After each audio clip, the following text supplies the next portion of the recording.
We got a lot of good people in here. See how many's coming in. Hello, hello, hello, everybody. We got a pile of people coming in. Oh, yeah, they've been coming in. Well, let's start this out right by saying God bless America. God bless each and every one of you and your families. And we hold these truths to be self-evident, that all men are created equal. They are endowed by their Creator with certain unalienable rights. And among these are life, liberty, and a pursuit of happiness. And right now, our happiness is chasing Mr. Catfish. Tonight, guys, we got Josh Brown from Backwoods Catfishing. Welcome, Josh. Thanks for having me. Oh, yes, sir.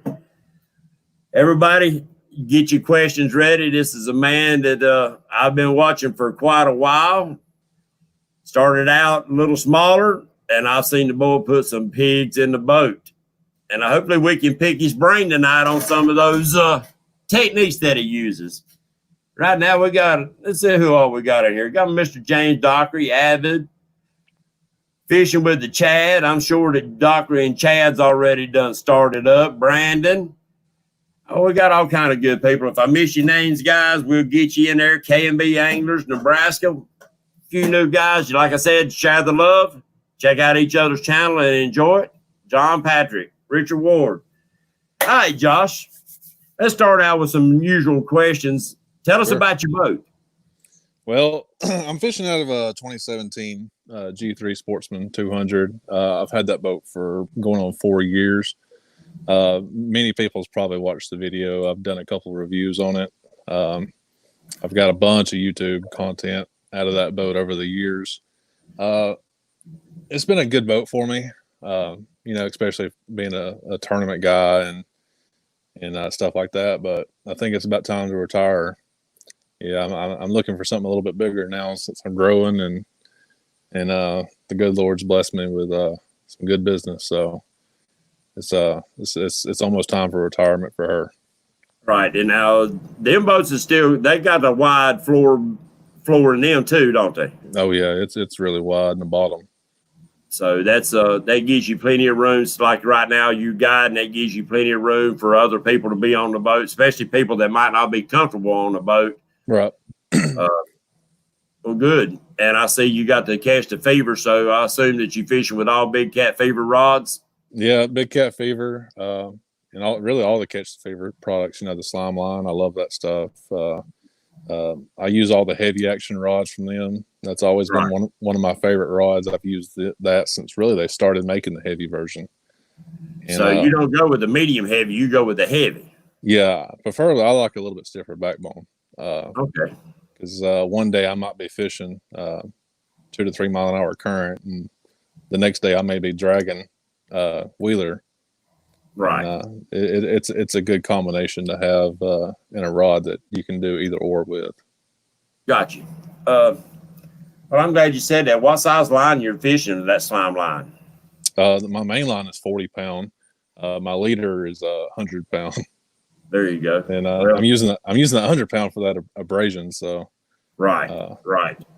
That well, good. So you using what reels you're using? Abus or?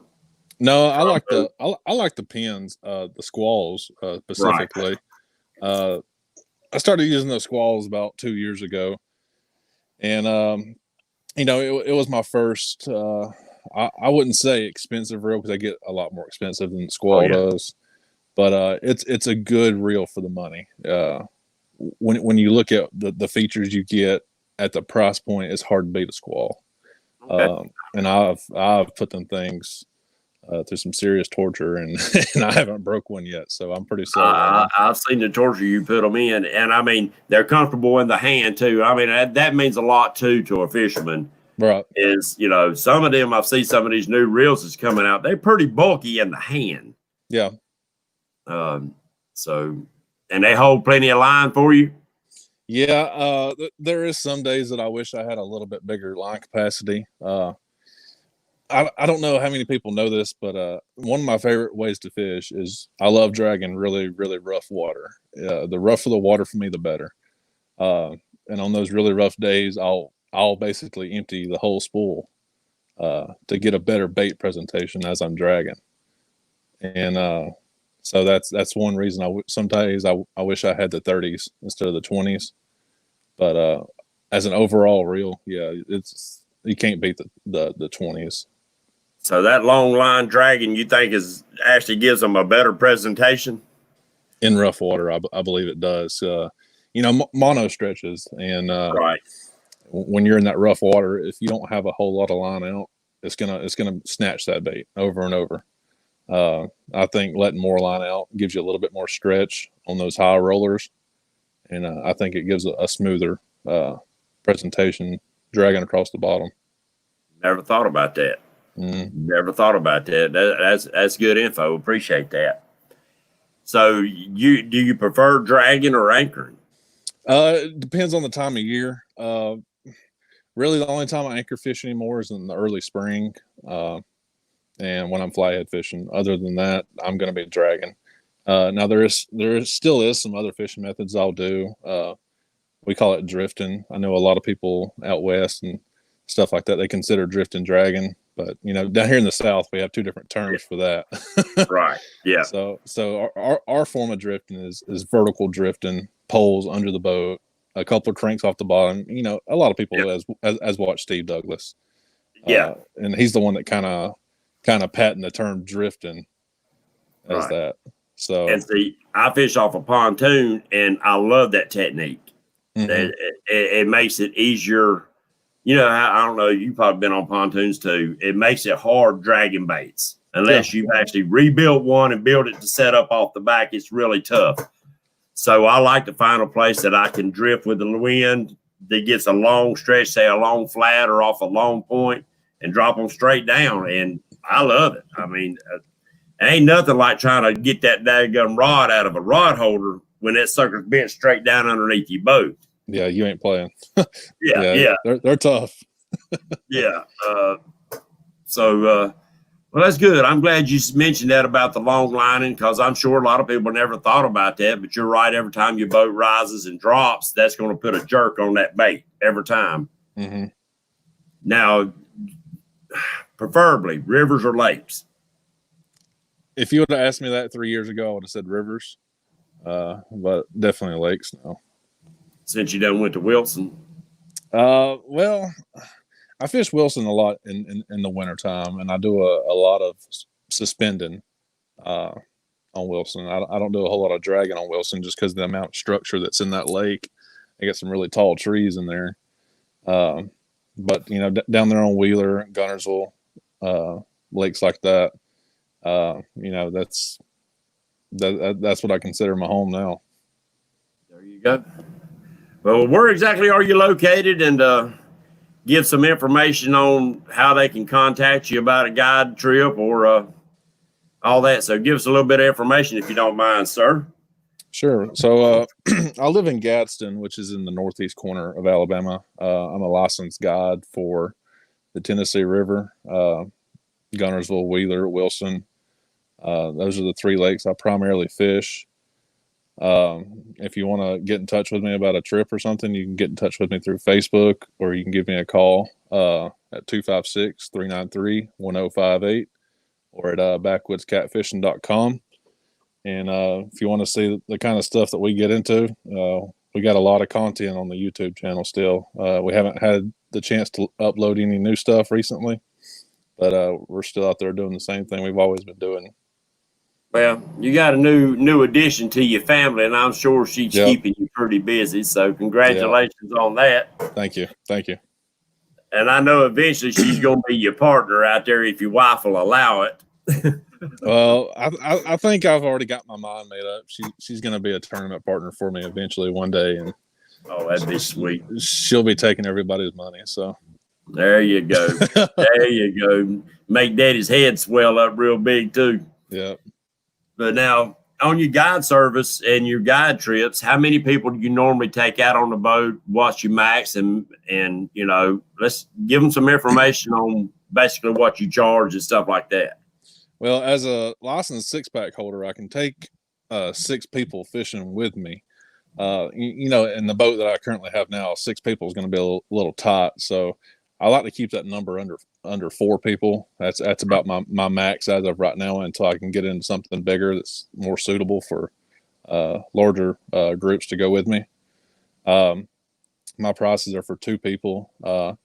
For an 8-hour trip, it's $400, and for a 10-hour trip, it's $500. And if you're a hardcore fisherman, some people have seen our marathon trips on YouTube, and we do marathons too. And that's your best bang for your buck. That's $700 for 2 people, and you're out there for 24 hours. Most people don't make it the full 24 hours, but some of them have, and it's landed a lot of big fish at 3:00 in the morning for people asleep on the deck. Yeah, been a long time. We used to have the 24-hour tournaments, catfish tournaments, and you think, oh, I can do that easy. In my younger days, I could, but even in your younger days, 24 hours on the water, you tired. Yeah. Well, even 10 hours, that's a long day in the sun, especially in the heat of Alabama, let alone out there for 24 hours. You're whooped. You are whooped by the end of that. And what's bad is I'm going to take a dip in the water to cool off. Well, most of the time that water's done about the temperature of bath water. You don't really cool off till you climb back out wet. But yeah, you ain't cooling off jumping in the lakes here right now. No. So what really, you tournament fishing and stuff, and I know your family's growing and stuff, and that takes away from being able to really travel around to the tournament fishing. But what really got you into making you want to think about guiding? Well, it kind of all happened a couple of years ago. I had got laid off from my job as a machinist, and during that time, trying to find something that I could support the family with, I was working with my dad doing construction, and I had an offer one day. I don't know how many people know Mike Mitchell. Mike Mitchell's another really good friend of mine. He's a licensed guide here in Alabama too. He sent me a message one day, and he was asking me how would I feel about getting my license. And I told him, I'm between jobs right now, really, and it's hard enough as it is. And getting your license is an expensive taking, and it's time consuming too. It went over the course of 3 or 4 months to get it.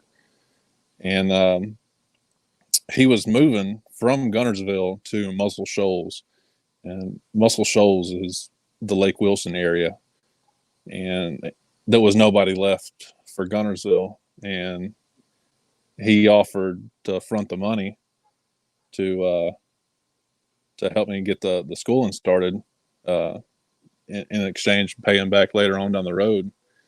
And if it wasn't for him, I wouldn't be where I am today. Hey, good people. It takes a good woman to help us, to hold us in place. But it takes good friends that see the potential in each and every one of us, and might need a little swift kick in the butt to get you in the right direction that you maybe wanted to go anyway, but you was maybe not. Yeah. And sound like that man done you right. Yeah, Mike is a good dude. He's I've known him for a long time, and we fish tournaments against each other all the time. Even today we still fish against each other, and I've learned a lot from Mike over the years. He's been doing it a long, long time, and I think he's starting to learn a little bit from me now too, with the dragging aspect of it. And there you go. He's not a dragger at all. He don't do that. He's starting to dabble in it a little bit now, and hopefully he'll get that down too. And he's going to be a deadly weapon at tournaments once he figures that out too. Well, hey, you can't have too many tools in your arsenal, can you? That's right.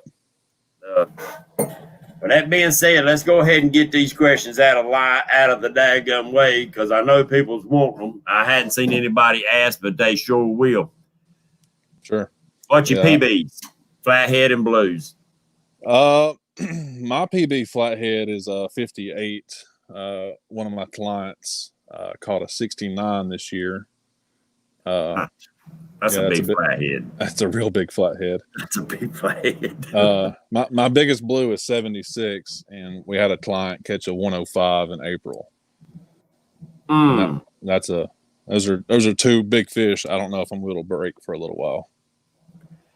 That was on your boat, and I mean, it don't matter who caught it. That was on your boat. You put them on there, and I'm sure that client will remember that fish the rest of their life. Well, both of them at 69 flathead, some gun. Well, the guy that caught the blue, that was his second time ever catfishing, ever. Really? Yeah. Well, he's ruined.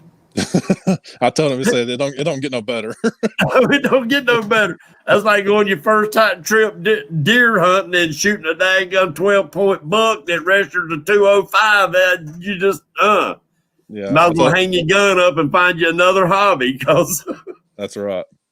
But I'm glad your guide service is doing good. Do you miss chasing the tournament trails? Yeah, I really do. I'm going to try to start getting back into some of that this fall. These days, I'm running about 5 or 6 guide trips a week. Some are doubles. So I'm going to try. I'm going to try to pull back a little bit from that to have some more time to focus on that kind of stuff.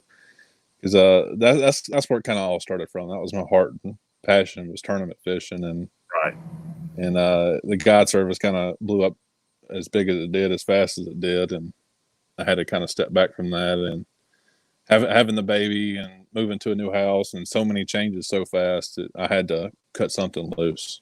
Right. And you don't want to lose that passion of catfishing. Right. And guiding every day, watching everybody else catch. Of course, I know you enjoy seeing other people catch fish. Mm-hmm. But I'm sure that 103 was on your mind. I'd love to have my hands on that rod. Yeah, for sure. And so don't ever lose that passion just because it's a job of guiding, because I've seen you have a good time. Y'all boys out there on some of your earlier videos, y'all had a blast out there fishing, and we enjoyed watching that. Mm-hmm. So don't ever lose that passion. So yeah, for sure. It's once you lose it and it becomes work, it's not fun no more. So you got to keep it. You got to keep it from getting to that point. All right. Well, what got you into actually fishing? And usually it's the same story with most people, grandparents or parents taking on fishing. At what point did you say, I want to chase them monsters? I need to figure out how to get them fish in my boat on the bank. What really was the change and the turning point in your life to start chasing the monsters? Well, I've really been catfishing my whole life, and everybody else was, crappie fishing or bass fishing. I was the only one over there throwing chunks of bait on the bottom.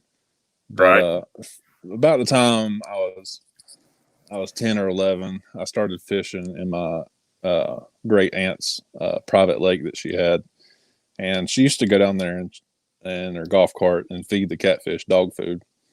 Well, those catfish eventually learned, when they heard that golf cart coming, they knew where to go to get fed. And she drew some monster channel cats in that lake, especially big channel cats for Alabama. We're talking 15 to 23 pound channel cats. Oh man! And that was the only thing really in there besides bluegill. There was nothing else in there, and no one else fished it except for me. So after losing after losing about a dozen rods and and going swimming for another dozen, it's I got old enough to drive and old enough to drive a boat, and I said, this is I'm going to the river now. I need something bigger now, and that's when I left behind the channel cats and started targeting, the flatheads and the blues, and really been doing that since I turned 16. Okay. Well, have you ever went back just to catch you one of those big channels? I've been wanting to go back for a long time, and I just haven't had time to get back up there and do it again. But please make a video.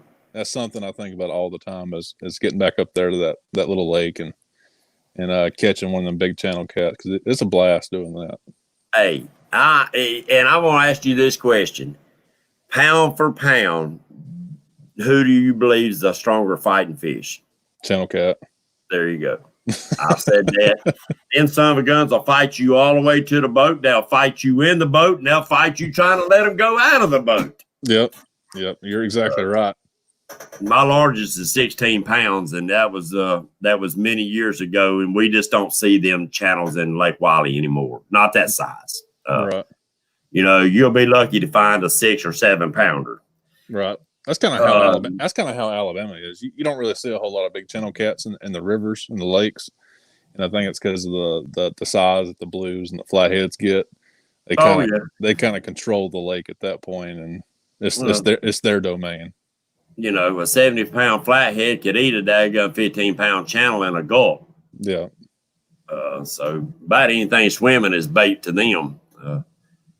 So yeah, if you ever go back to that pond like it and decide to throw some bait out there, please take us along with you. I'd like to see that in a video. Sure will. Yeah, I'm really itching to get back out there. It's been years and years, and I really want to get back up there one day and just relive the childhood. Hey, it's good for the soul, man. It is getting back like that. Well, Team Wampus Cat wanted to know. My buddy Wampus Cat, he calls them water possums. Channel Cats calls them water possums. I don't know why he come up with that name. I'll have to ask him the story on that. His daddy's got all kind of crazy names. But he wanted to know what kind and what size of hooks that you use. I use We've been messing with some different hooks, so I've been running the Dale's Tackle 12 circle hooks for really since they come out. I tried using some other hooks in the past, and I was having good luck with them. And then the company changed the hooks, and then I started having hooks break. And then I was on the search for a new hook, and I looked for a long time until I found the 12 from Dale's, and I really like those hooks. They stay sharp. They have a little bit of an offset to them, and they hook up with fish real nice, whether they're big or small. Right. Is that a thick wired hook, or is it a thin wire hook? No, it's more of a medium gauge. It's not a thick or a thin. Right. I've never had one break or bend on me. I'm not a fan of really thick hooks because it takes away from the sharpness, being such a thick hook.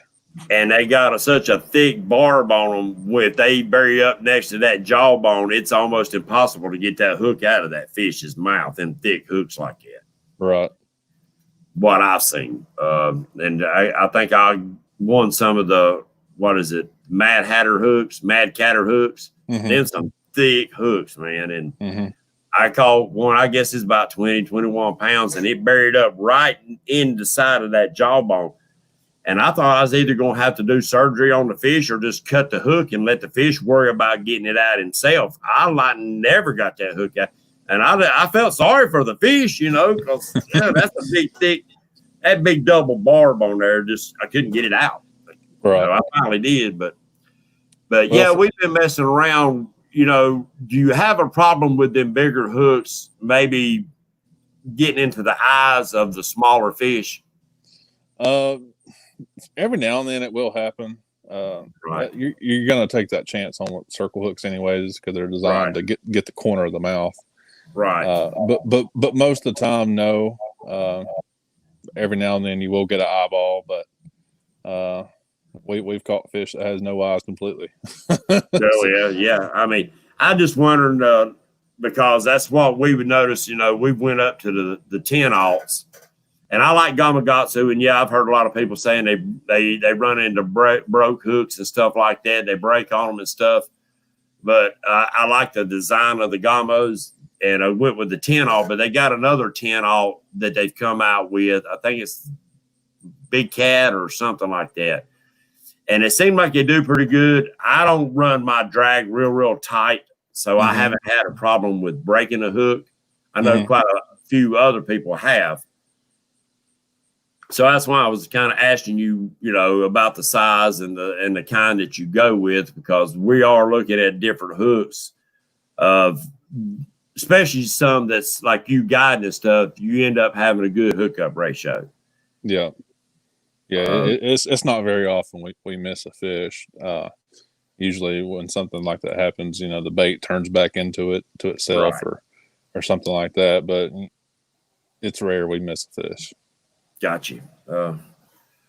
We've got 60 people in chat tonight, Josh. You got a crowd, don't you? Yeah, we got a crowd. Appreciate everybody coming in, and the chat's moving pretty fast, so I won't be able to call out everybody's name. You know good and well, guys, we love you all, and we appreciate your support in here. And it's almost 8:30, and we're gonna give away a set of bobbers since we went over 50. Usually, if I hit 50 or something, I give away a set of bobbers. Hold on just a second.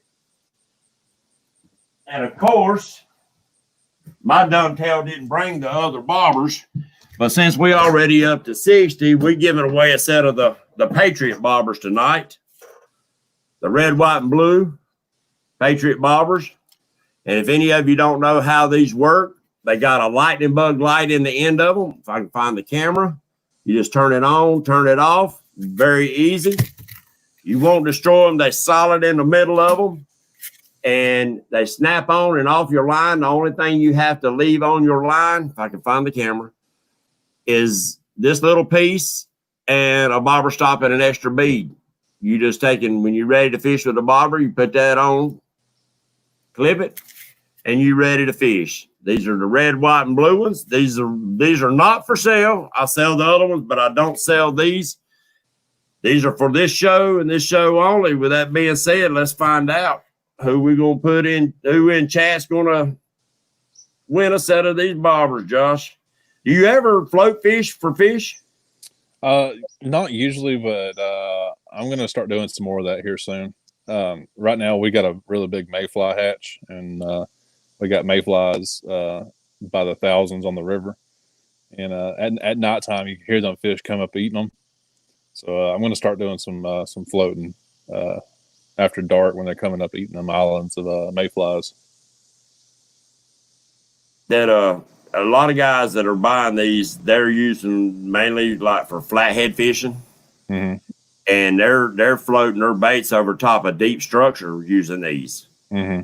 or using them when they're anchored to drop them off and let them floats follow the current back and stop them right at the ledges or any kind of structure on the bottom. So they're using them for all different kind of things that I never thought about using them for, not counting the shallow water. When I say shallow water, what do you consider shallow water as far as fishing? Less than 10 foot. There you go. I know some people say less than 20 or 15 foot. I guess that's in them deeper lakes and stuff, but well, it kind of all depends on time of year too. In the wintertime, sometimes I'm fishing 2 foot of water. So that's pretty shallow for me in the wintertime, but average in the winters, 10 to 15 foot usually. Right. Let's see. Here we go. Let's spin her up and see who we're going to get tonight. Catfishing Crappie. Catfishing Crappie. Contact me through Messenger or text me at 704-600-8369. And congratulations. Appreciate your support. You want a set of bobbers. Congratulations. Yeah, I like shallow water fishing. I like when the fish can't dive. They either they got to go sideways, and they make a splash. Every once in a while, you see old big catfish do some tail walking. Yep. And I never really thought about catfish in 2 foot of water. It never would have crossed my mind. Wampus Cat, we went out in January and got on with some fish. We were sitting in 4 foot of water catching 30s in 2 foot of water. Mm-hmm. Had a blast doing it. You would have never convinced me a couple years ago to chase catfish in that shallow of water. Right. Well, back in November, Trevor, my fishing partner's son, we took him to a tournament on Pickwick, and he caught a 64-pound blue in less than 4 foot of water. That fish, he's been there so long, that fish was black. Because really? Yeah, when they get up in that shallow water, they get real dark. Right. That's how long that fish had been living in shallow water. He was black. and That's crazy. he was aggressive in that shallow water. And I know there's a lot bigger ones that get up real shallow. There's a guide out in South Carolina, Paul Blackwell. I know he fishes a lot of shallow water, and Down in Santee. Yeah, he's caught a lot of big fish up there too. So you can't ever rule out the shallow water. No, and if when you got days, and I know you've run into it on tournaments because I've followed you and seen some of your pre-fishing where you put some tanks in the daggum boat, and then tournament day you couldn't hardly find them. What would you recommend to people or that run into situations like that? Maybe not even tournament fishing, that they've marked the fish and then the fish have moved. What's some of the good things that you could tell them to either try or not try that might help them get through that to where at least they can put a fish in the boat? Well, it's from a tournament standpoint, it can be kind of frustrating, especially if you've pre-fished and scouted for a couple of days and been able to do good. But it never fails. There's always going to be a cold front on tournament day.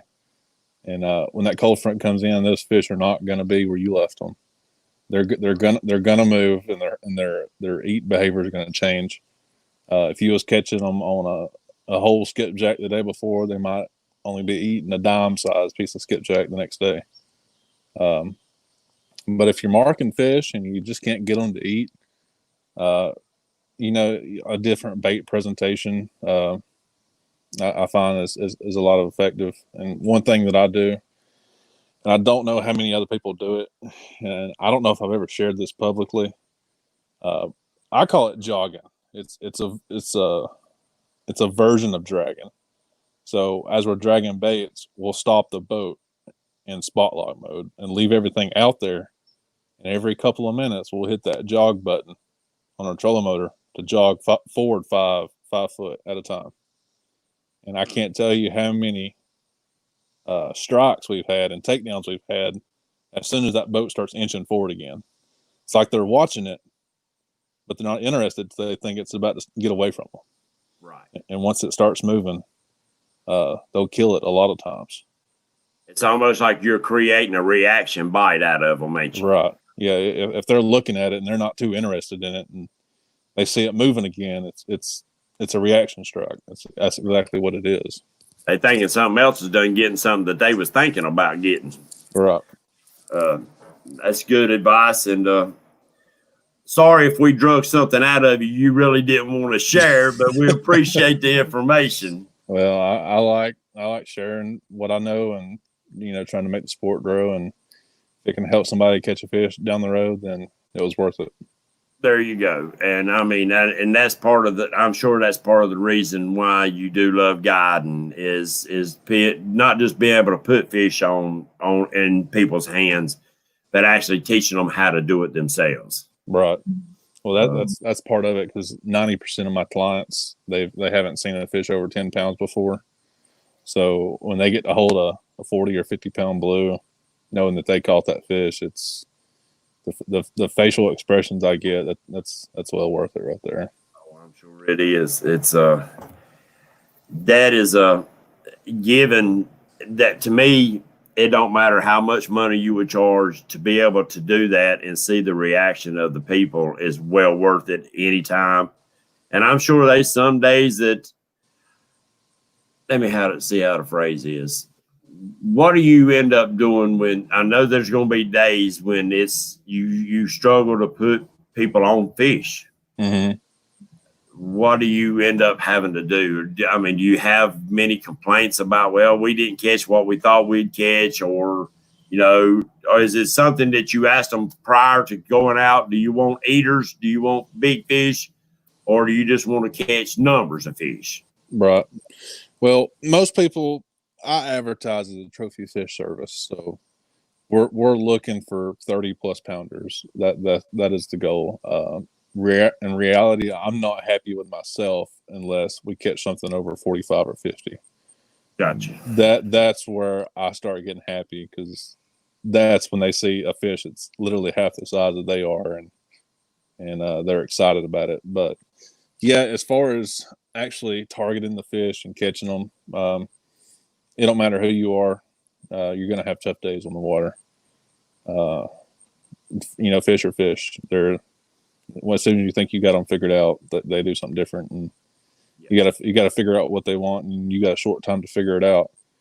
Yes. And that's where a good tournament about your own comes into play from. A tournament is no different than a guide trip. Right. You got a 8-hour time frame to make it happen.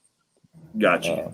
And whether that be changing baits, changing fishing setups, changing your style of fishing, and that's why I rely on dragging a lot, especially on ledges, because I get to experiment if they want to eat in shallow water, if they want to eat in deep water, or if they're holding tight to ledges, if they're buried in the mud. I get to experiment with all that at one time. There you go. But you pretty well let them understand that, we swinging for the fences every time we go out, and we throwing baits that is pretty much they ain't no dink's going to be biting on unless they're just eating it up. Right. And so they pretty much understand that, it's all or nothing. Well, usually it depends on the person I'm taking. If I know they're not an avid fisherman and they're just going out there to catch some fish, we'll start off in some areas and some techniques and bait sizes I'm confident can get some 10-15 pounders pretty fast. Yeah. And then I'll let them know it's time to stop playing, and that's when I break out a 3-pound skipjack and cut it in half. And I'll tell them, I said, you're either going to catch a big one or you're not going to catch nothing. Well, they kind of freak out when you cutting up a fish is bigger than most of them's ever caught. Right. Yeah, I get a lot of good reactions out of that. Oh, I'm sure you do. Is that your favorite bait? Or Yeah. let me rephrase that. Do you have certain baits for certain seasons that you prefer over others? No, I use skipjack year round. Okay. Yeah, it don't matter what the weather is. Usually they're going to eat skipjack. Even when I do all my flathead fishing, there's a popular myth you have to use live bait and have to fish at nighttime. I've caught 99% of my flatheads in the middle of the daytime on cut skipjack. I think I've only caught one flathead on live bait. The rest of them's come on cut bait. Mm-hmm. Now, down there where you're at, are you able to use game fish as bait or? No, not at all. Okay. The only thing you can use here is bluegill, and you have to catch those on a rod and reel. Right, yeah. We can here in North Carolina, we can use game fish, but we have to count them as part of the creel, legal limits and hook and line to be able to catch them. Right. I hurt feelings. One of my favorite baits is largemouth bass, ditch pickles. I love that as a bait. You can get big chunks out of it, and for live bait, they're probably the most lively of fish you can put on a hook as far as live bait. But I've only caught one largemouth on about a 10-inch largemouth, because we can have 2 under and then the rest have to be over 14 inches. So he was under and he got eat, but he got eat by about a 6-pound flathead. Yeah. A 10-inch largemouth got eat by about a 6-7 pound flathead. So it was still fun. So you do drag live baits too with your cut baits, or you just mainly all cut bait? Mainly all cut bait. I will experiment from time to time and just throw one out there just to see what happens. But 99% of the time I'm going to be using cut skipjack. Okay, let's see. Fishing with a Chad. James Smith is taking James Dockery's side. All right, Chad, get on him. I ain't picking sides on nothing. See, that doesn't starting. So, as far as your guide service, I know that it's something, I thought about it years ago, and I thought, man, I never looked into getting the license. Now, does your license only pertain to certain lakes or certain states, or could you go across the country and guide? No, I could go across the country and guide on my license. Any navigable body of water that's got commercial traffic, I'm legal to guide on. Okay. I mean, I know some places you might be out of your element, but I was just wondering what them licenses covered as far as that. So it's any navigable waters. Correct. Yeah. Had a trip. Josh Setterfield said he had a trip scheduled with Josh, but unfortunately had to cancel. He was looking forward to it. Yeah, I remember that. It wasn't too long ago, actually, and sadly, he missed some good fishing. So must have been a good prime time. Yeah, it was about 2 weeks ago, and when they, come off the spawn, and there was a lot of big fish chewing, and there still is a lot of big fish chewing, and they're gonna stay pretty active the rest of the year, and they're starting to get a big belly on them now. We're starting to see quite a few 60s. A buddy of mine caught one today. He's a heck of a fisherman. He's an all-around fisherman. It don't matter if it's crappie, perch, catfish. He's just an all-around great fisherman. And I think he put one in there today about 60, 61 pounds, and it was tagged and released. Do you do any tagging? No, I don't do any tagging. No, I haven't honestly checked into it to see the legal standpoint of it in my state, but just the kind of effort it takes to go through tagging and tracking, logging, keeping up to date with that kind of stuff. I really don't have the time to fully. Well, from what I understand is that the only thing, here in North Carolina, and I think in South Carolina, to tag that fish, you basically put the information in, and the only time it really gets brought back up is if somebody else catches that fish. Mm-hmm. And then you'll get an alert that fish was caught, and whatever information they put in, you can figure it out. The reason I'm asking is because of what we was talking about earlier, the growth of catfishing in America and it going to the next level. I think it would probably be a great tool to help figure out how many of these big fish are actually surviving. Right. And do they move that much? I've got a theory that flathead don't move nowhere near as much as blues, mm-hmm. but I might be wrong. But that's just my theory. Well, I'm pretty sure you're right on that. I'm pretty certain I've caught the same flathead within a couple of days apart on the same log jam. So I'm pretty sure you're spot on with that one. I've got a couple theories on flatheads. I love flatheads. I love the chase of the flathead. Because, unlike you, I think he goes into certain structures. I think once they get past a certain age, weight, that where you catch them, that's their home. They done set up home there. There ain't nothing else bigger in there that's going to run him off. Yep. So he sets up residence. Do you believe that that's probably true, maybe to some of the extent on the bigger blue cats? It's hard to say because when you're covering water like you do, you don't really get to fish one spot and know that you're fishing that one spot particular in case you're anchor fishing. Right. But dragging baits, I do notice over years past, you'll tend to catch more and bigger blues in certain areas. Right. And you could go back there the next season and do it again and the same kind of quality of fish. I don't know if it's the same fish to be exact, but I know there's something that's drawing onto that area and drawing quality fish to it. Right. I know that on Wiley, they've got a blue cat that's been caught 3 or 4 different times. And the first time it was caught, it was tagged by Richard. He might be in here, Team Keeping It Real Fishing. Mm-hmm. I think he tagged it. And then later Dieter caught it. And then later Jeff caught it. And I think somebody else might have caught it or whatever, but it's almost a year to the date that fish has been caught, probably within 50, 60, 70 yards of the same spot. Right. But I know I don't know exactly the spot, but I know the area they're talking about. And you can go in there one day and you can do real well and then be back 2 days later and won't be a fish to be found.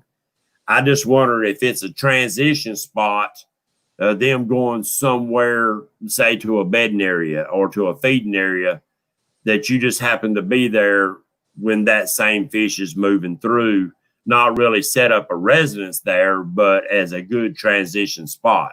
Like I think what they're talking about is where a river channel and the main river channel and another river channel converge together. I think that's the area that they're catching them fish in. Right. But I always wondered about, an older fish getting wiser and saying, I'm going to pick this dock. There's brim there year round. There's bass there year round. I'm going to set my fat tail down right here, and I'm just going to eat till I die. Sound like a plan to me anyway. But now, do you fish different when you're chasing the flatheads as when you're chasing your blues? Oh, yeah. I strictly anchor fish for flatheads. Yeah, I've caught some big ones dragging baits before. We actually had a client catch a 64-pound flathead dragging on Wheeler, when it was just one of those random situations that just probably is never going to happen again. But yeah, definitely anchor fishing for flatheads. Heavy cover. The nastier, the better. Do you go in that cover after them? Oh yeah. I'll get about 70 foot above it, and I'll bomb them baits right in the middle of it. So that's what. Yeah, he's in there. Richard's in here, team keeping it real fishing. He's the same way. He'll go in there after them. Now, when you do that, are you locking your drags down so as soon as they hit you, getting them up out of it? Yep, my drags stay locked, and there is a downside to that. You can try to get them up out of it, but I've had fish break me off from the rod holder, pulling so fast, so hard they can't pull drag, and they break the line. Right. I'm almost certain that we've hooked state records before, fish that we couldn't turn, that we couldn't do nothing with, and because the drag was locked, you're going to pay the price of it. Yeah. But then the bright side is you get to yank them out of the cover before they get into something nasty. Right. So there's pros and cons to it all. Exactly. I was just asking. I will not go right into the cover. I'll fish the outskirts, maybe up current, let the current kind of carry the scent down to them and stuff like that. I'm always concerned of heavier line getting them wrapped up. I know if you got a little bit of distance in between them getting tangled up in the fish, that most fish can pull that loose. Right. But I always concerned that if that fish gets wrapped up and it gets pulled up real close to the timber or whatever, that's probably where he's going to die. Mm-hmm. That's always been my concern, I guess. And, you got a little one now. I want my grandbabies to still be able to catch them. Now, one fish out of 10 million, is it going to hurt? Probably not. I just don't. Same way with if I'd go hunting. I would, years me trying to bow hunt, and I love bows. There's been a lot of times that I probably could have took that good buck, but I wasn't sure that was going to be a kill shot. Right. So I wouldn't take it. And it's the same way with catfishing that, sooner or later he's going to wake up and come out. Now, whether he does or he don't, I'll take that chance. That's what I do. And kudos to the people that go in after them. You're going to get them up, and sometimes you don't. And that's fishing. And so when you're doing that, you don't ever throw your live baits right in that mess, because the live bait will tangle you up quick. No, I don't use live at all. I usually, when I guide, I usually use 6 rods. If you can't catch a fish on 6 rods, you're probably going to catch them with no more than 6. There you go. But I'm usually putting 2 inside the structure, 2 just in front of the structure, and then 1 on each side of the structure. Gotcha. So I'm basically forming a 180-degree arc around it, fishing that current stream that's going to develop on the sides of the structure and try to get that scent to flow into it like you was talking about. Right. All right. Got a good question for a lot of people that are beginners or want to venture out to different lakes. Mm-hmm. First time that you're going to go to brand new waters that you've never been to, what are some of the things that you do and some of the things that you look for to ever get started? I'm gonna look to see where the bait is. That's gonna be one of the first things I'm gonna do, because your active fish are gonna follow the bait. Then I'm gonna find structure. I want to know where the timber is. I want to know where the rocks are. And usually, if you can find bait near structure, you're gonna have good fish in that area, because big fish relate to structure. They love it, blues or flatheads. Right. So if you can find that combination on new water, that's usually a solid choice to start out with. Gotcha. Do you ever rely on navionics before you ever go to them lakes? Oh yeah. I'll spend hours looking at a chart plot and try to get an idea of what what it might be like. Because if you see a steep drop off, there's a good chance that's going to be rocky, or a cliff or something like that. And slow, gradual drops on ledges, it's more than likely going to be a soft bottom. So you kind of get a good idea of what the bottom layout is going to be, looking at your mapping systems. So if you take off to a lake, Yep. and you get 4 hours down the road, you stop, get you a drink, take a pee, and look back there, and you left your depth finder at home, how are you going to approach that water? I'm going to pull out my Navionics on my cell phone. There you go. There you go. Hey, you always got to have a plan A, B, C, and D, don't you? Yep. And I'm too poor for plan C, which is buying a new one. So, well, I mean, you never know. You get out on the water and hit a submerged log and knock your transducer off. mm-hmm. Then you're fishing blind then. Yep. And navionics on your phone can actually save the day. It can save your life if you don't know where you're going. Yes. Because I know quite a few lakes. There's a little waterwork lake up here above the house. It was built on a part of an old rock quarry. Mm-hmm. And you in 60 foot of water, and all of a sudden you in 2 foot of water. Yep. It's like that rock ledge just comes straight up, and I thought that would tear a boat all to pieces right there. And if you didn't have navionics and you go buzzing up through there, it could be a bad day. It can cost a life, Yeah. Even a sandbar can cost a life. It happens on Wheeler all the time, especially in Decatur. Decatur is a popular place for fishermen to launch from, right there, Ingalls Harbor. And you got these big underwater islands that splits the channels, and the channel is fairly wide, but if you're not watching where you're going on your navionics, you're going to end up on one of those 1 foot sandbars before you know it. And I've seen several people get beats on those bars and get thrown in the floor when they hit them, and thrown through the windshield or up against the steering wheel, or. Mm-hmm. But you fished Santee before, hadn't you? Yeah. We fished there in March of 2018, I think. Yeah, we had a Cabela's tournament there. That was probably our first major win for a big tournament. And that was one of the lakes that we studied heavy on navionics before we even showed up. Right. Palmetto, you're right. Lake Marion is a widowmaker. That lake is stump. Oh, Lord. That's part of the Santee. You got Lake Marion and Lake Montreal. Mm-hmm. And it's,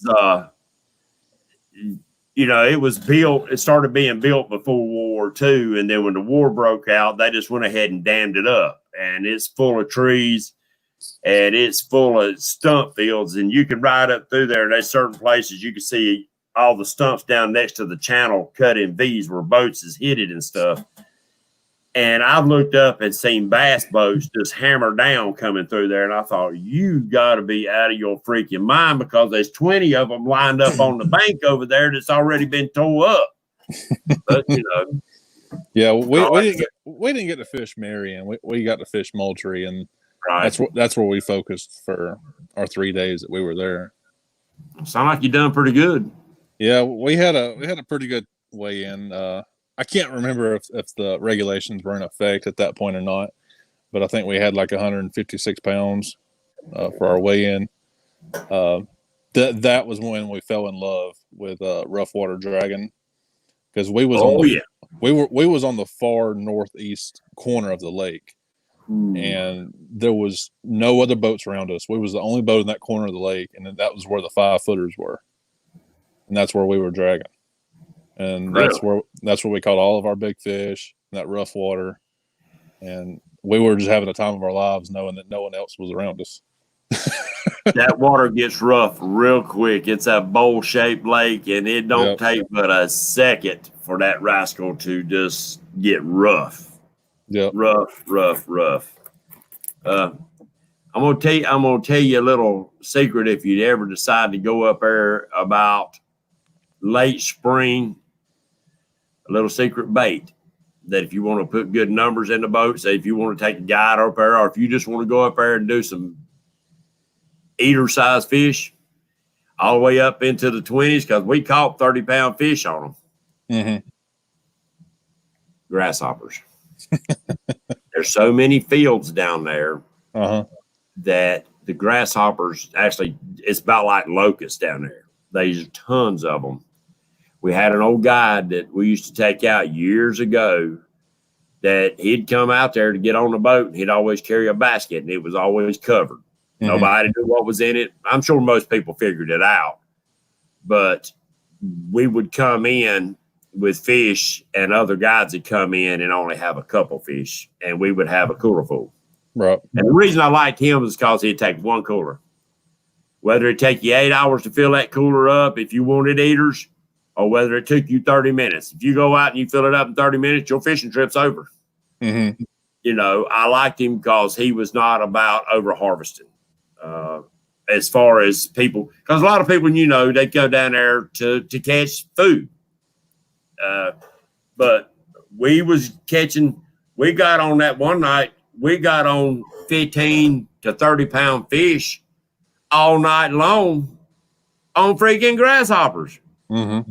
I was waiting on big baits to come out of his cooler to start catching, and no, grasshoppers. I mean, I thought, I use that for brim and bass. Catfish? Watch and learn, son. Watch and learn. Yeah, we did.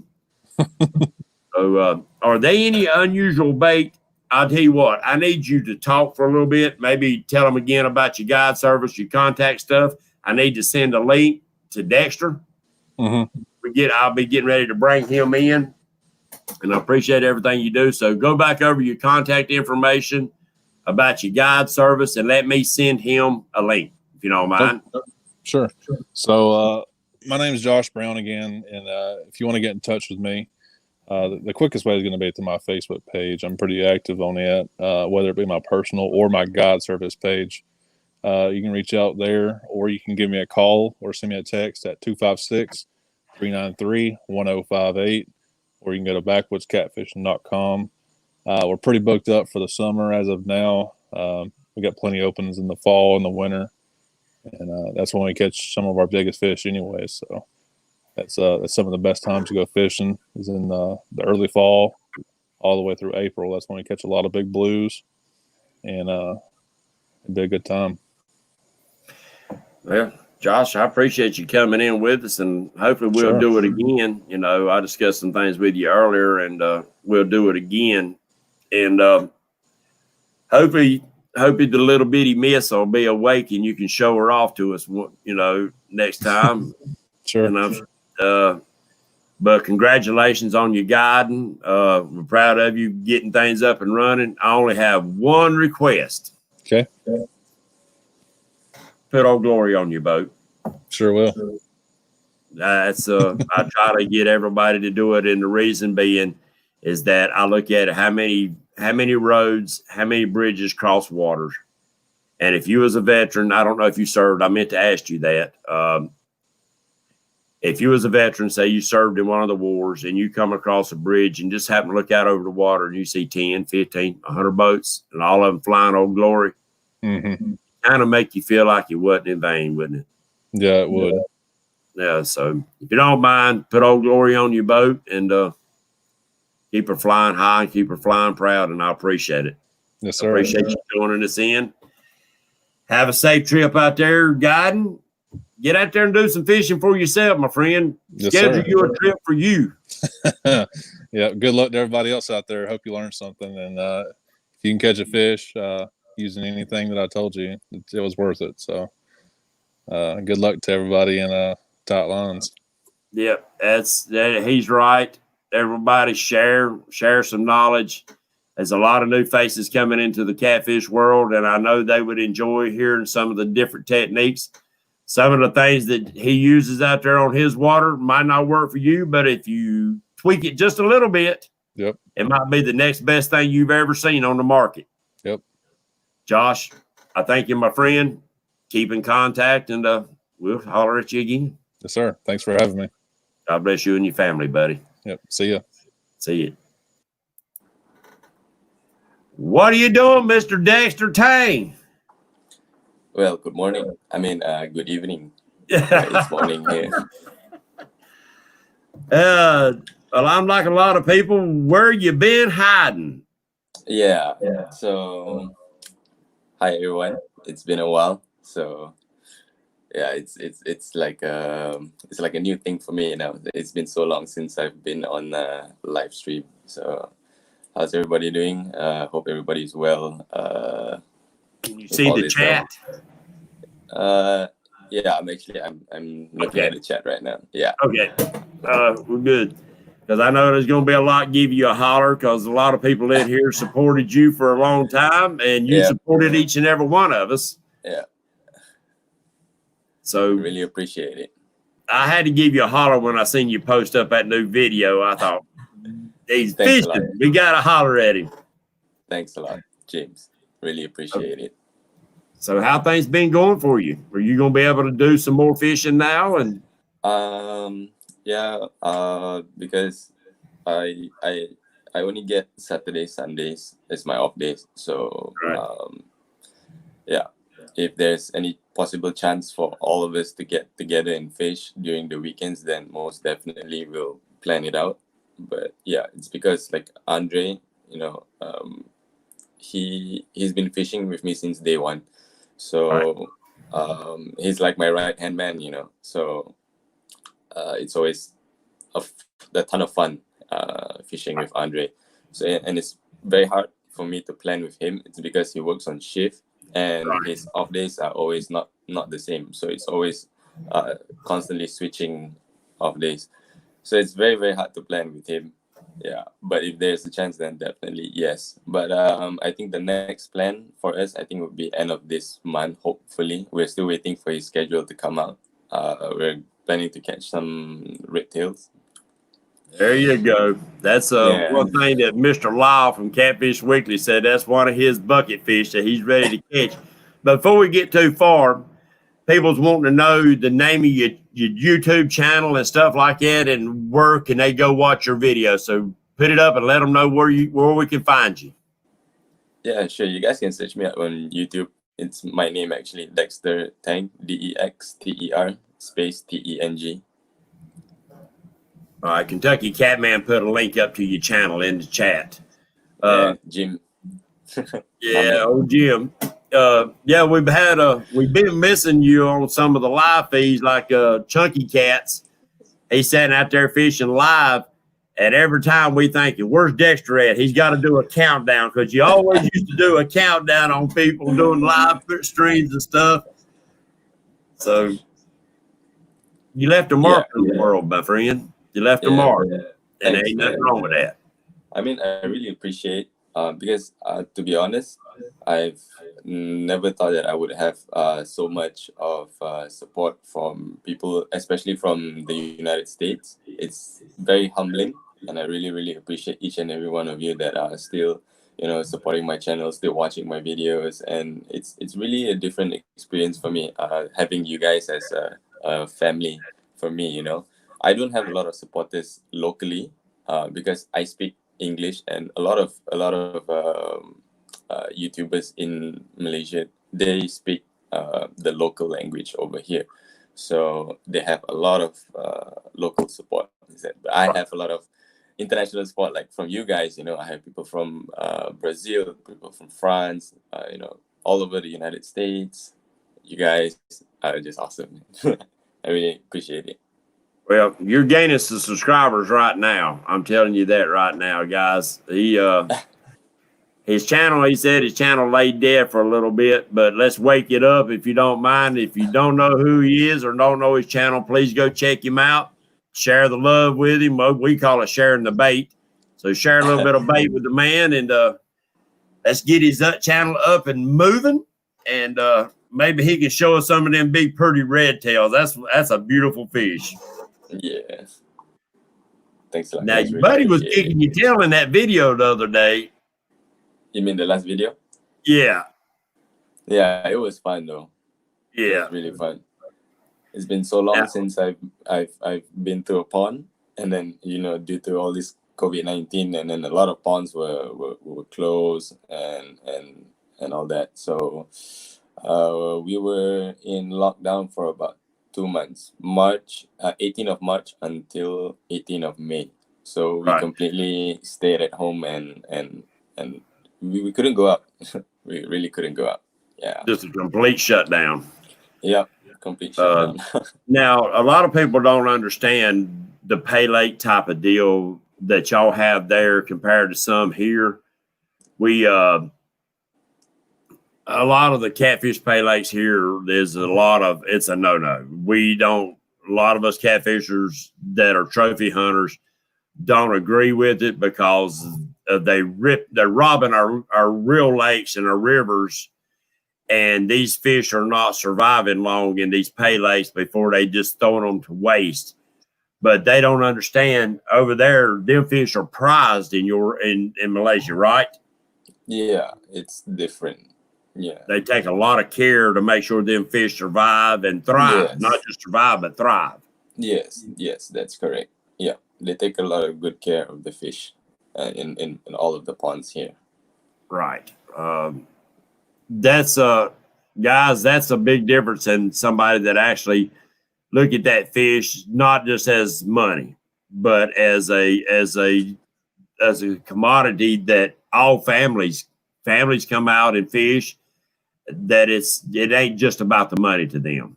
I mean, I'm sure it makes them a pretty paycheck, but at the same time, I'm sure it ain't too easy to go out and harvest those fish to bring them back and put them in those ponds, are they? Yeah, that's true. I mean, how far?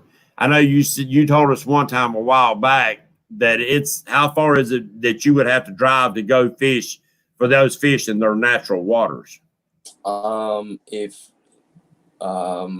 I live in a city, so for me to get access to like a river, I would at least have to drive an hour or so to just get to a riverbank or the side of the shore. Right. Yeah. You're gonna have to work on that. Show us some of them real waters out there where some of them big fish come from. Yeah.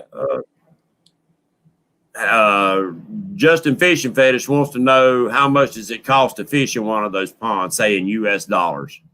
USD, let me see. It's gonna be very, very cheap for you guys. So let's just get the last video that I upload. It was 35 ringgit. Let me see, RM35 to USD.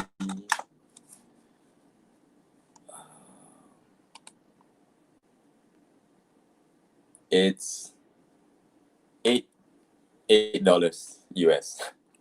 Right. Fish for, yeah. But I mean, that's probably pretty expensive as far as your dollars, right? I don't really think so. I think, right. I think 35 ringgit. Yeah, he is still okay. But now the pay lakes there, y'all are just, or how do I say that? Are they prize fishing? Otherwise, are you fishing against other people for cash money or for a prize or anything like that? Or is it just a place that you pay just to go fish?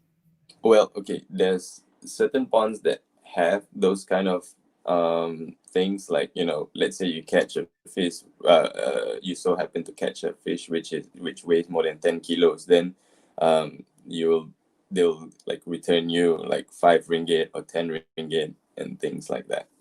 Right. There are certain lakes. Yeah, there are certain lakes that are like that, and there are certain lakes which don't have that sort of functions. Yeah. Right. Now, what out of all the fish that you got in some of them paylays, which one is your favorite one to catch that puts up the most fight for you? Puts up the most fight. I most definitely put the red tail number one. They fight hard and fast. Yeah. Second No would be the matter what giant size mekong. they are. Yeah, no matter what size they are. Baby red tails, they can really put up a good fight for you. They'll make your rod bend for sure. Yeah, I've seen y'all. Now, I always wondered what kind of rods are y'all using over there? Because I've seen them guys lay back on them cotton picking rods, and that rod looks almost double. And I thought, he's getting ready to break the crap out of that freaking rod, man. How is it taking that kind of punishment? So, what kind of rods are you using? I personally am using an Abu Garcia. I really love this rod. It's if I'm not mistaken, if I remember correctly, it's 17 pounds to 40 pounds, and it's a 7-foot rod. Yeah. And I also use another one which is a PE24. Should be around 14 to 40 pounds as well. It's a 6-foot rod, one-piece rod. That's definitely very strong. But it's actually a jigging rod, but I use it in the ponds as well because it's very strong and you can really reel in some heavy fish without worrying that your rod might break or something like that. Right. Yeah, I watched your last video, and your buddy had a pretty good sized fish on there. But he was putting a daggum bend in that rod, but it seemed like it was a longer rod than what you was using.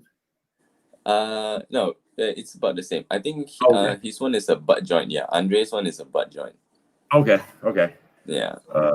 I know he was leaning into that cotton picking thing. I thought, man, that rod's going to bust, man. No, it's how you control it. That's how you control it. Oh, yeah. It's I see Lyle's in here. He's talking about red tail. Yeah, red tail. Yeah. That's a beautiful fish. Really to me, just the design of that fish has got to be. Well, he comes out of some of the roaring rivers down there in your way, don't he? Yeah, pretty much. Yeah. So a fish that's got to fight them kind of currents is going to be strong. Yeah, they're very strong. Very strong. Even the babies one, they can really put up a good fight for you. Now, what is that? The meacock or mincock? How do you say that? Mekong. That gets big. Them fish get big. Yes. It gets up to about, I think, the biggest I've heard, it went up about 120 kilos. So, 120 kilos. Well, I've seen the picture of them where they was 4 of them standing together, arm to arm, the length of that daggum fish. And I thought, son of a gun, that is huge. Yeah, it's about 260 pounds. Yeah, that's crazy. Yeah, that's crazy. What's the largest that you've ever seen caught in, say, your ponds? I think the largest I've seen caught was about 33 kilos. Yeah, and I think that guy.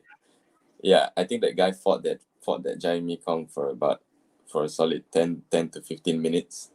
Yeah, the fish just doesn't want to come up, man, because every time you pull, they pull harder, you know.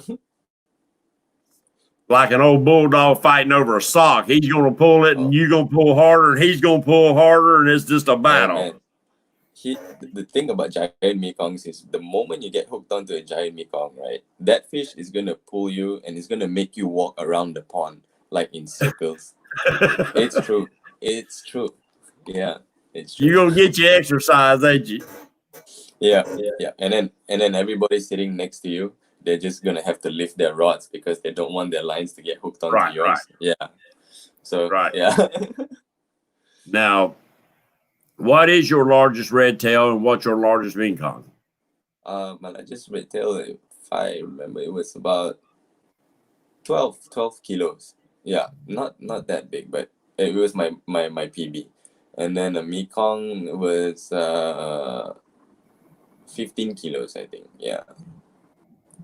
And both of them that's just good fighting fish. They're still young. They still got a lot of zest in them, and they're going to put on a fight. Yeah. Kevin from K&B Anglers wants to know about some of your baits. Yeah, Kevin, my man. But Yeah. I usually use fish pellets. Yeah, I just get it either from the pond. Sometimes they have pre-made fish pellets. Right. So yeah, they pre-made it like probably 2 days before, and then they'll pack it up in a plastic. So they sell by kilos. So they sell by 1 kilo, 1 kilo, 1 kilo. So it depends on how long you want to fish and how much of bait you need. Then you can just buy them over the counter.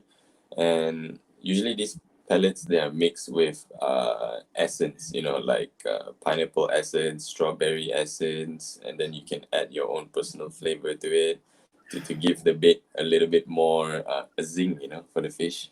Right. So it's Yeah. basically like we use carp bait here. We use flavored carp Yeah. bait, and the carp bait opens up, and then they come around eating on it.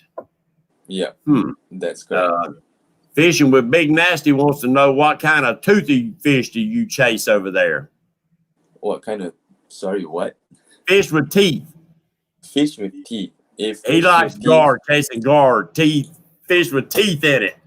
gar. Yeah, we do have gar in our ponds, but they're just quite hard to catch. If I fish, I would personally go for snakeheads. I love snakeheads. You guys have snakeheads over there? Yes. Yeah. We got snake heads, and I can't even think of the other fish that look just about like a snake head. Oh my God, I just went brain dead. But they both look very familiar. As really, that's a prehistoric fish, good fighting fish, and I've heard they're actually good to eat, but I've never eat one. I've caught them quite a few times back when I was chasing largemouth bass, and they would tear a spinnerbait all to pieces. They would just tear one up, but they're both in. There you go. Thank you, guys. I went brain dead. It's both a both in. Oh, okay. And they're both similar. They really don't want the snakeheads here because it's an invasive fish. They get over here in the warmer waters and they can really do some damage. The snakeheads, and I think the snakeheads actually get a little bit larger than both in. But both of them similar. They still got the same kind of teeth in their mouth. Yeah. I think they're from the same family though. Mm-hmm. Yeah, they are very, very similar. Yeah. So I'm fish is fun to catch. Yeah, you just put in soft plastic and then you just throw it up on a bait caster, and then they chase, man. They really chase your bait. Oh yeah, they're very aggressive fish. Mm-hmm.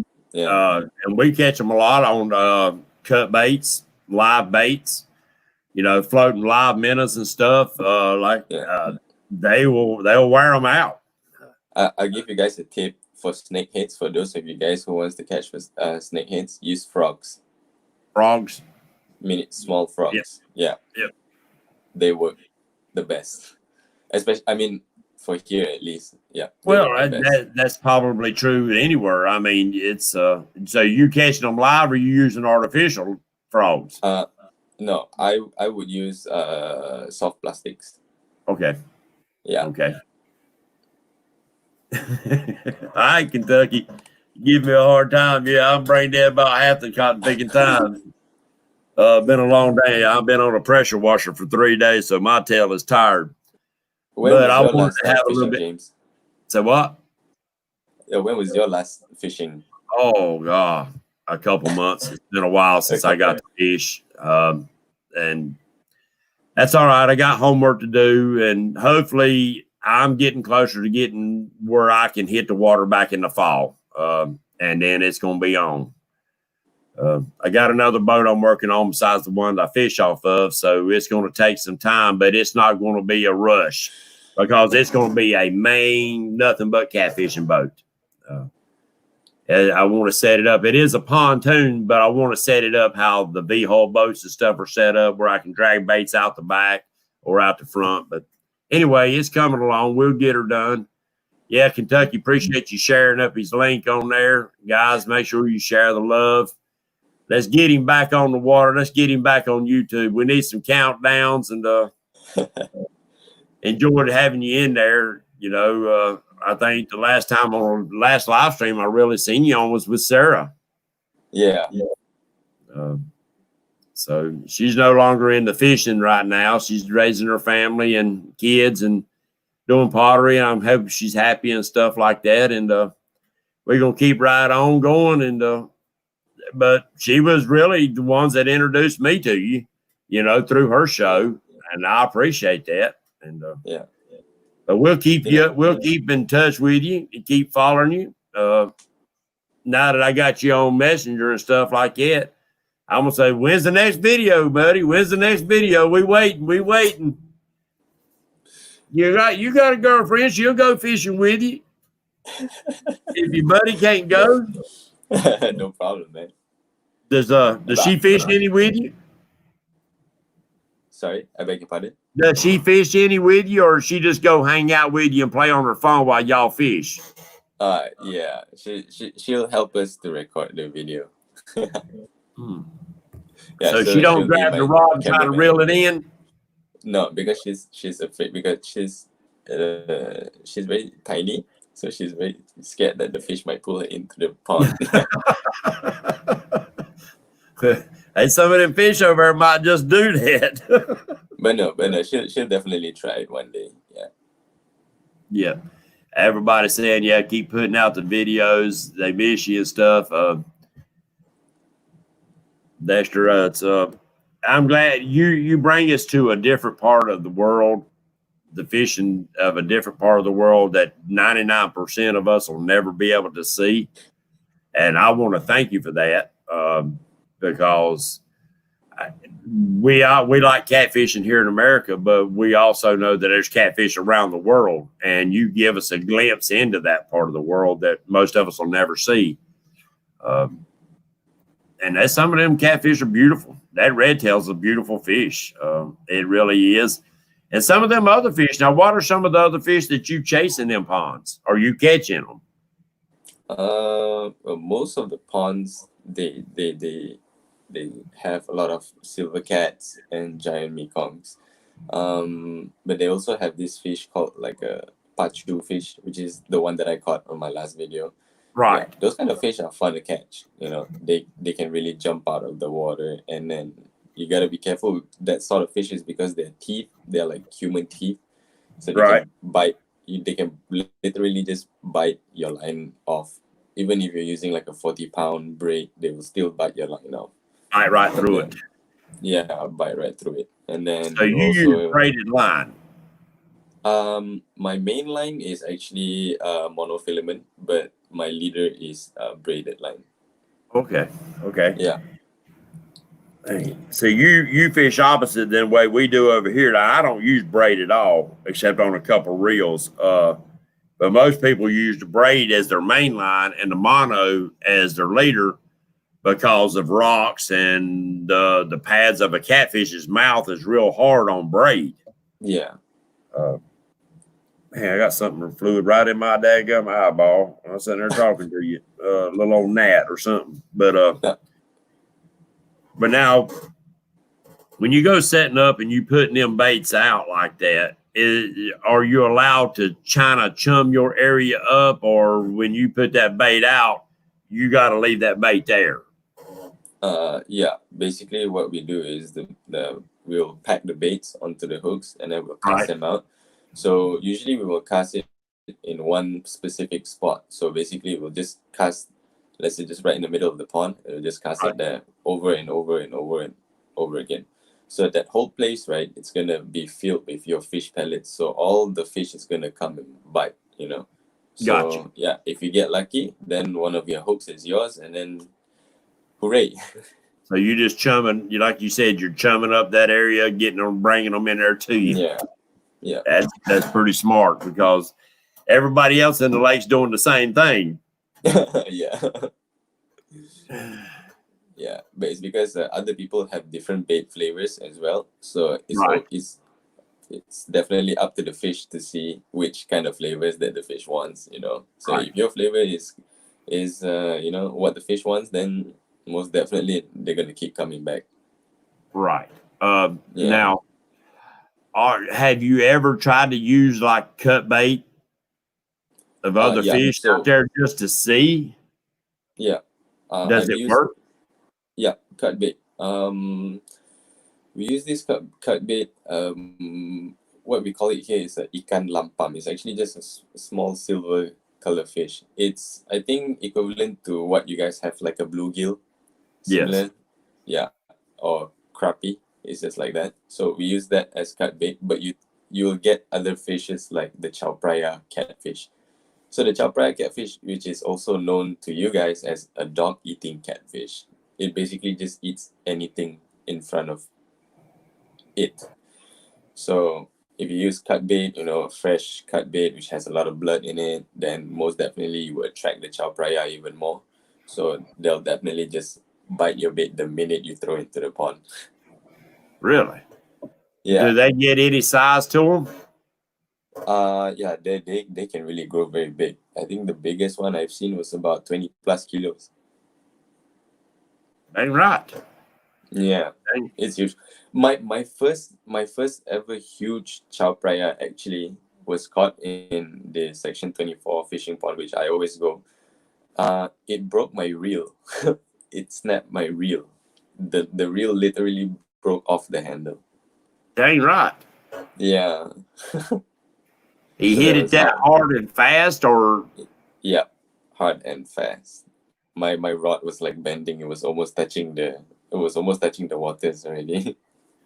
Yeah, Jim's doing the math right here. He said that's 44 pounds. Yeah. That's a big cat. Big. But at the time, I was still new to fishing in the pond. So Right. I wasn't using proper gear. I was only using a size 2000. So a size 2000 in a pond like that is a no-no. You gotta use at least a size 4000. Yeah, in order for you to reel in one of these big boys. Otherwise, you're just gonna have a hard time, trying your best, and you're just gonna lose out, man. Yep.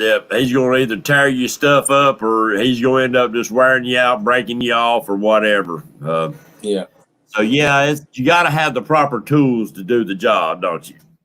Yeah, but like for this sort of ponds, that the ponds that I usually go to, my main line will be mono. But if I go catch red tails, then my main line I will switch to a different reel, which is a stronger reel. Right. That one would be my main line would be a 40-pound braid, and then my leader will be 80-pound mono. So what kind of reels are you using? The size 4000 that I'm using right now, it's a local brand called Bosna. It's a Bosna Soul size 4000. That one's with the monofilament, and then the other one which I have is a Daiwa Caldia LT light tough. So Daiwa Caldia was a size 6000. That one, my main line is a 40-pound braid. Okay, cool.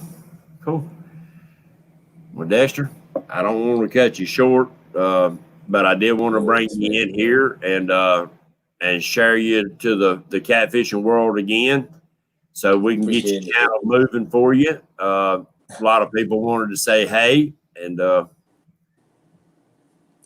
say we missed you, but glad to see you coming back. I know there's going to be a lot of people looking for a countdown from you when they do lives. Yeah.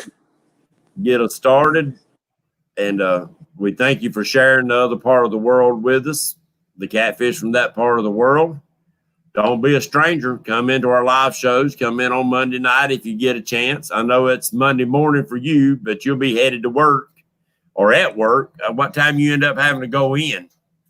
Yeah, I start work at 9, so usually I'm awake at 7:30, and then I gotta get ready. And it's a bit hard for me if I want to join you guys during the weekdays. You guys, it's a working day, and the time zone difference is definitely a challenge if I were to join you guys. But yeah, because so happened today is my off day, and I told James, it's like, wow, it's like it's meant to be. This live stream is meant to be for this week. Yes. So yeah, I really appreciate it, James. Thank you for inviting me on your show.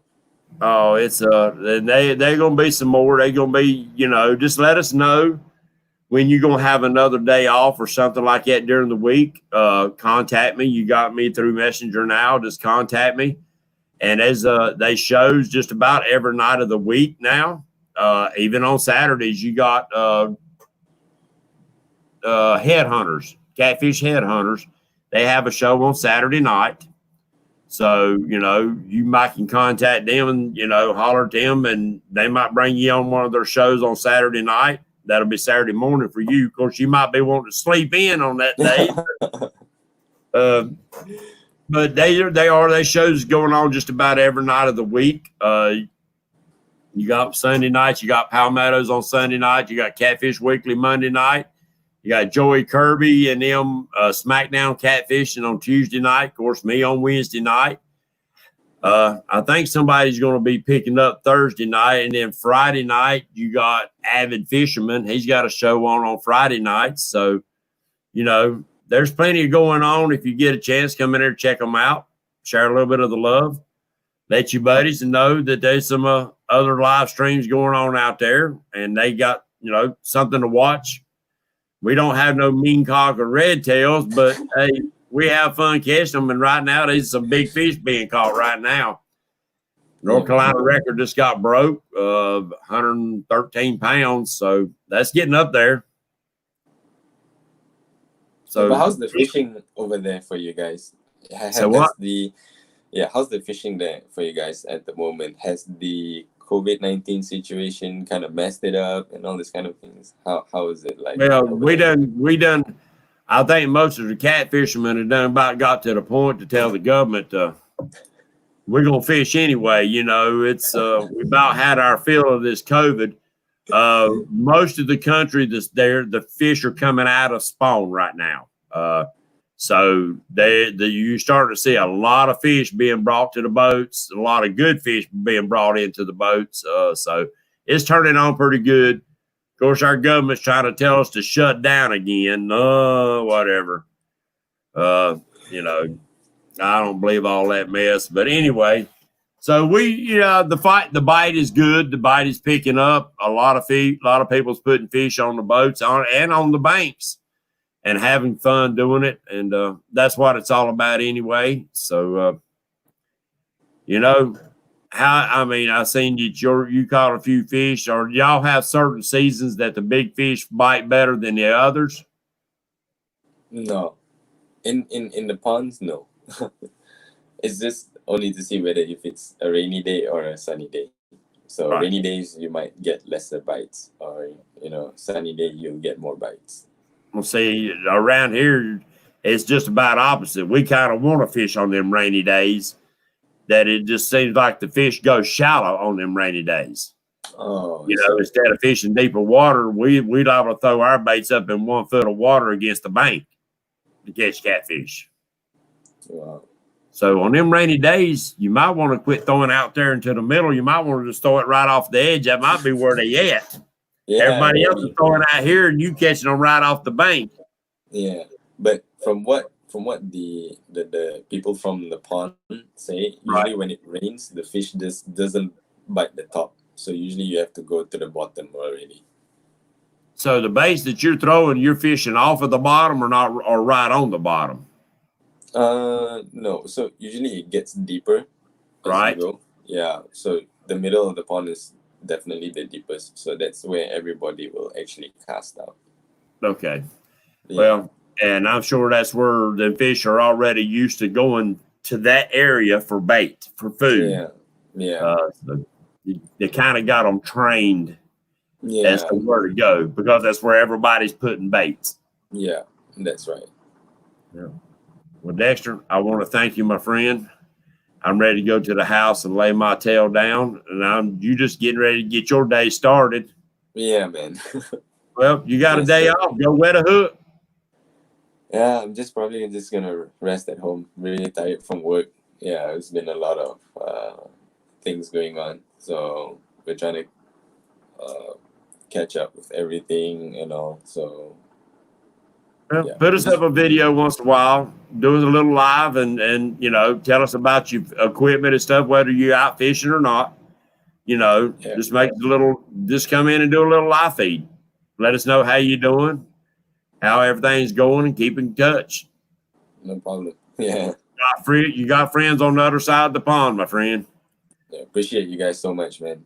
Yeah. I just want to say to all of you that are still in the chat, you guys are just wonderful, wonderful people. You guys have been supporting me since day one. Really appreciate it.